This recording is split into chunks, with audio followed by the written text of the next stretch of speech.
Hello అందరికీ welcome to V K talks. Morning ఎలాంటి హడావిడి లేకుండా కేవలం ఒక 20 నిమిషాలలో దోశ బ్యాటర్ రెడీ చేసుకొని వేడి వేడిగా క్రిస్పీ దోశలను ఎలా వేసుకోవాలో నేను మన వీడియోలో చూపిస్తున్నాను. చాలా టేస్టీగా ఉంటాయి, చేసుకోవడం కూడా చాలా సింపుల్.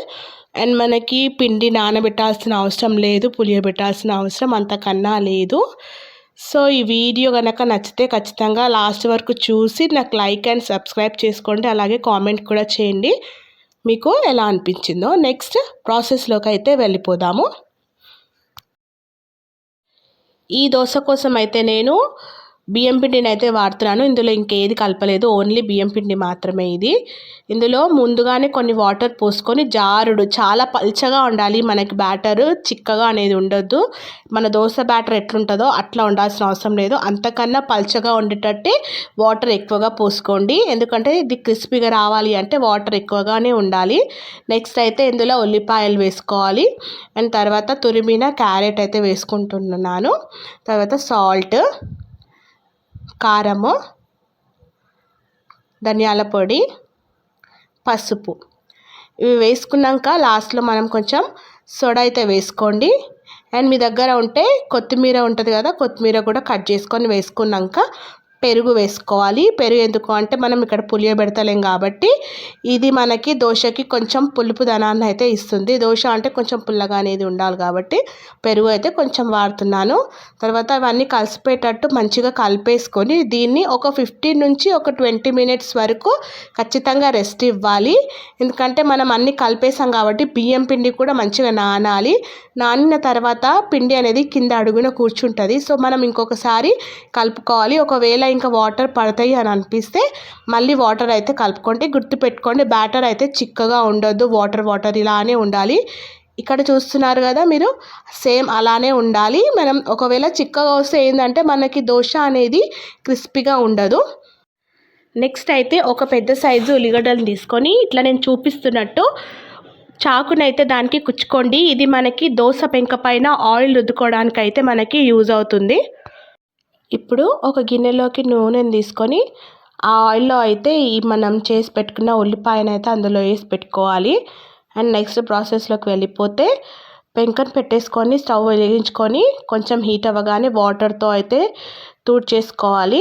తర్వాత మనం ఫస్ట్ నానబెట్టి పెట్టుకున్నాం కదా ఆయిల్లో ఉల్లిగడ్డని, అది తీసుకొని మొత్తం ఆయిల్ని అయితే స్ప్రెడ్ చేసుకోవాలి.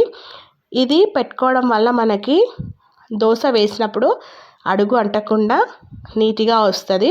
సో నెక్స్ట్ అయితే నేను దోశ బ్యాటర్ని అయితే వేస్తున్నాను. నార్మల్ దోశ వేసినట్టయితే వేయొద్దు. మనం నార్మల్ దోశ ఎట్లయితే పిండి వేసి రౌండ్గా తిప్పుతామో అలా తిప్పకండి. అలా తిప్పడం వల్ల మనకు పిండి కింద అతుక్కపోతుంది పెంకకి, దోశ మనకు తీయడానికి రాదు. సో నేను వీడియోలో చూపిస్తున్నట్టయితే ఇలానే వేసుకోండి. దీనికోసం మనము బ్యాటర్ అనేది లూజ్గా ఉండాలి. థిక్గా చేసుకుంటే మనకు పిండి అనేది ఉంటుంది, క్రిస్పీగా అయితే రాదు. నెక్స్ట్ అయితే ఆయిల్ వేసుకోండి. ఇలా కాల్చుకునేటప్పుడు ఒకవేళ ఇంకా తొందరగా కావాలి అని అన్నప్పుడు దీని మీద ఒక మూతను పెట్టేసుకోండి, ఇంకా తొందరగా కుక్ అయిపోతుంది. చూస్తున్నారు కదా మన దోశ అయితే మంచిగా కుక్ అయిపోయింది కింద. పిల్లలు అయితే చాలా ఇష్టంగా తింటారు, ఒకసారి అయితే ట్రై చేయండి, చాలా టేస్టీగా వస్తుంది దోశ అయితే.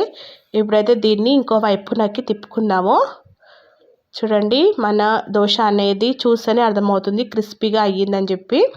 సో ఇలా రెండో పక్కన కూడా మంచిగా కాల్చేసుకోవడం వల్ల మనకి పిండి అనేది దోశలో ఉండదు. ఇలానే మనకు కావాల్సిన దోశలన్నీ వేసేసుకోవాలి.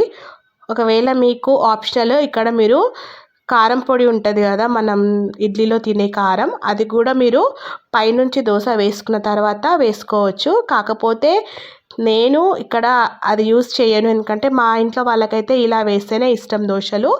ఈ టేస్ట్ అనేది కొంచెం డిఫరెంట్గా ఉంటుంది.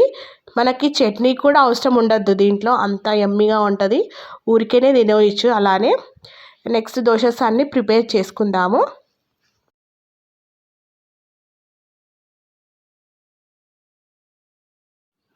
ఈ దోశల్ని వేడివేడిగా ఉన్నప్పుడు తింటేనే చాలా టేస్టీగా ఉంటాయి. సో మీరు కూడా రెడీ చేసుకోండి.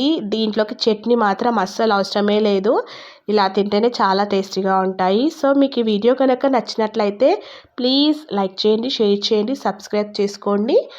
ఇంకా మీకు ఎలాంటి రెసిపీస్ కావాలో కామెంట్ చేయండి. ఓకే అండి, ఇది ఇవాల్టి మన బియ్యం పిండి దోశ. సో నెక్స్ట్ ఇంకొక మంచి వీడియోతో మళ్ళీ కలుద్దాం. అంతవరకు టాటా, బాయ్ బాయ్.